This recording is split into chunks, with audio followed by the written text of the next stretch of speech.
నమస్కారం. ప్రజాదళం టీవీ వార్తలకు స్వాగతం. ఏలూరు పడమర వీధిలో వైభవంగా పాత గంగాలమ్మ సారే సమర్పణ కార్యక్రమం. ఏలూరు డిసెంబర్ 25. నగరంలోని పడమర వీధిలో కొలువయున్న మూలవిరాట్ శ్రీ శ్రీ శ్రీ పాత గంగాలమ్మ అమ్మవారికి గురువారం సారే సమర్పణ కార్యక్రమం అత్యంత భక్తి శ్రద్ధలతో అంగరంగ వైభవంగా జరిగింది. భక్తిమయంగా శోభాయాత్ర. ఆలయ కమిటీ ప్రధాన కార్యదర్శి చిదరబోయిన శ్రీనివాస్ దంపతులు మరియు కొబ్బరితోట నివాసితులు సంయుక్తంగా ఈ పవిత్ర కార్యక్రమాన్ని నిర్వహించారు. మేళతాళాలు, మంగళవాయిద్యాల మధ్య వందలాది మంది భక్తులు సారెను తలపై ధరించి దారి పొడవునా ఊరేగింపుగా వెళ్లారు. భక్తుల జయజయధ్వానాలతో పడమర వీధి ప్రాంతమంతా భక్తి పారవశంలో మునిగిపోయింది. అమ్మవారికి సమర్పణ, అన్నప్రసాదం. ముఖ్య నిర్వాహకులు అమ్మవారికి పట్టు వస్త్రాలు, పసుపు కుంకుమలతో కూడిన సారెను భక్తితో సమర్పించి ప్రత్యేక పూజలు నిర్వహించారు. కార్యక్రమం అనంతరం చిద్రబోయిన శ్రీనివాస్ తన గృహం నందు భక్తులందరికీ భారీగా అన్న సమర్పణ చేశారు. ఈ కార్యక్రమంలో స్థానిక ప్రజలు, భక్తులు అధిక సంఖ్యలో పాల్గొని అమ్మవారి కృపకు పాత్రులయ్యారు. ప్రజాదళం న్యూస్.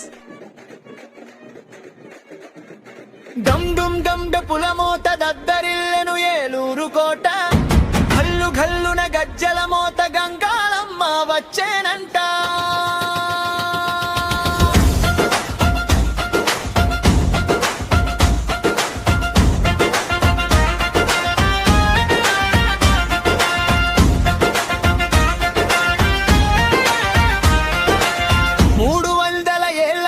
ముచ్చటైన చరిత్ర నీదమ్మా, పంట కాలువ గట్టున విగ్రహ రూపన వెలిశావు నువ్వమ్మా.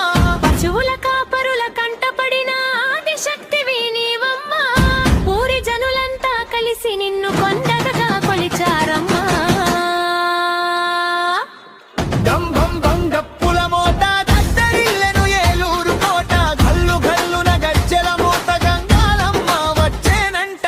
జై జై గంగాలమ్మ పడమట వీధి గంగాలమ్మ, జై జై గంగాలమ్మ పడమట వీధి గంగాలమ్మ. గజ్జె గల్లు మంటే గంగానమ్మని పిలిచారమ్మ, కాసులు గలగలమంటే మహాలక్ష్మిగా కలిచేరమ్మా. శుభాశీసులతో ప్రజలను చూసే చల్లాలమ్మా.